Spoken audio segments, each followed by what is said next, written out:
So if you follow along on the channel at all, you'll know that I'm a big Final Fantasy guy.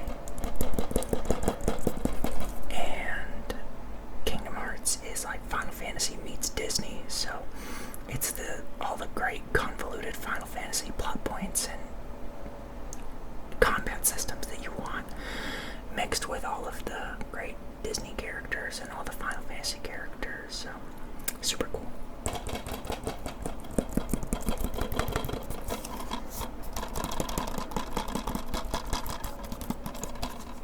On the back here, we got Sora, Jack Skellington, Genie, Jafar, Maleficent, Ursula, Cerberus, the Clock Tower. That's funny that they didn't have Hook, but they had the Clock Tower. Hades. There's Cloud down there.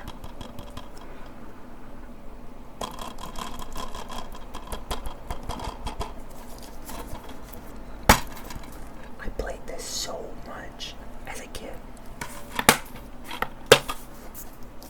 I did get the remaster and complete edition and 2, 3, and whichever one it has Aqua Terra and Ventus in it, and there's a million different Kingdom Hearts versions, but I definitely played them all, so super classic. Next game, another blast from the past. Man, just seeing these makes me smile. Ty, the Tasmanian Tiger 2, Bush Rescue. It's a game about a boomerang throwing Tasmanian tiger in Australia who is a nature conservationist, and the main antagonist is a cassowary named Boss Cass. And you fight lizards, and you throw these different types of boomerangs, and it's a cool homage to Aborigines culture that honestly is really untapped, and you don't really see any of in games nowadays.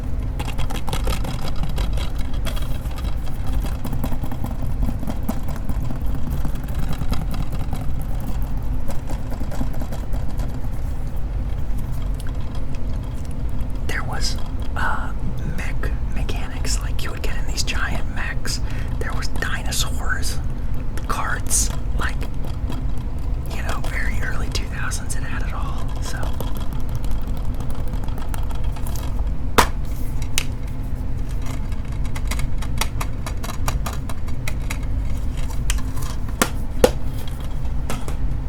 Next is one of my favorite games ever of all time, bar none.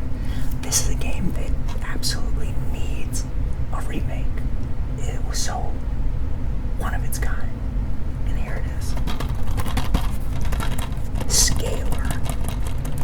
So Scalar belongs to the sort of dead genre of action RPGs, or I'm sorry, action platformers. You play as this kid who turns into a lizard, and you go to these different alien worlds, and kind of Kirby style.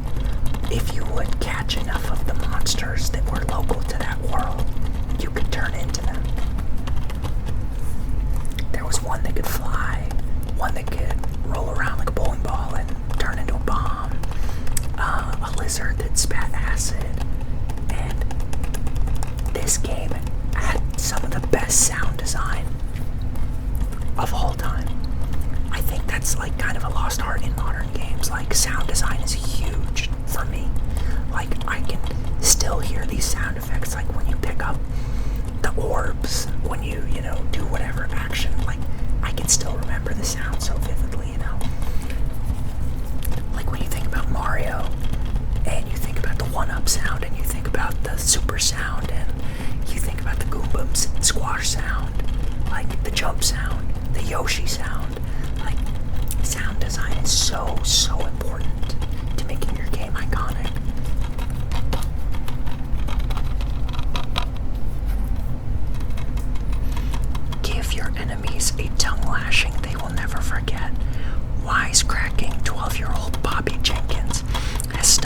on his evil next-door neighbor's plot to use a mutant lizard army to destroy the world. Caught, Bobby is zapped by a bizarre bolt of energy and transformed into a shape-shifting alter ego, Scalar. With no way to call for backup, Scalar has to defeat all of his enemies or risk spending the rest of his life in reptile exile. Sony, please, if you're watching, buy the IP, get Scalar onto PS5, re-release it, I'll play it for the rest of my life. It's like that, the God of War meme.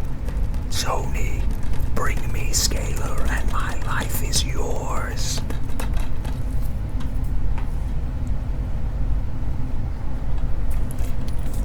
Another childhood classic for me. An Ed, and Eddie game. So like in the early 2000s, cartoon tie-in games were big. I had the Fairly Odd Parents game, the Jimmy Neutron game, and movie tie-ins were huge. Shrek 2, one of the greatest movie tie-in games, the Spider-Man 2 game. Oh my god, that's like the most famous movie tie-in ever.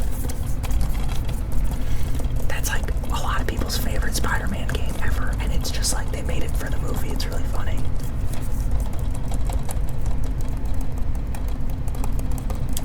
Made by Midway, owned by Microsoft nowadays. Midway also made the Rampage Total Destruction games, which all-time freaking classic for me. Sony, get on the remaster.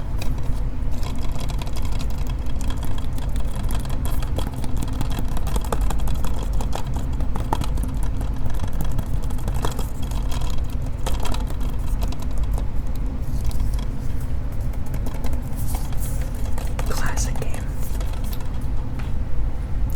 Another game that deserves a remaster. Tak and the Power of Juju. This game was heat. The sequel, Tak and the Staff of Dreams, heat. Tak and the Power of Juju. Oh my gosh, I couldn't tell you how many times I replayed that as a kid. It's weird, like when I was a kid, I was so good at playing the same games over and over again. So basically, you're a kid in some kind of vaguely Central American culture that has these godlike spirits called Juju, and like you can summon them and they'll help you out. And this is another victim of the death of the action platformer, and it's actually owned by Nickelodeon. This is a Nickelodeon IP.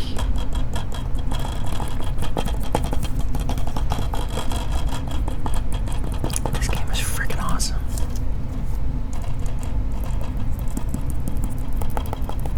We need more games that take place in like an Amazonian space.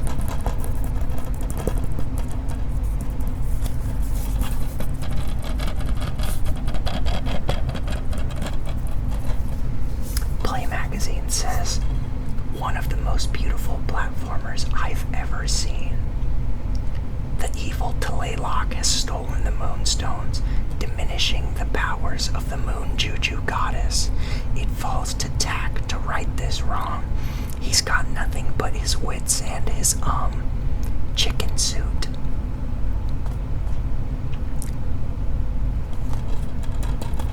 The chicken suit in question. Chicken suit, chicken suit, chicken suit, chicken suit. And the last game I have for us today is probably going to be the most different from all the other games. All the other games are, a great single-player experience, a great story game, a great action platformer. But this next one is a heater. If you played it, you know. NBA Street Volume 2. This is one of the greatest basketball games ever made. It might be the greatest basketball game ever made. It's not a simulation. It is for fun. Games are meant to be played for fun.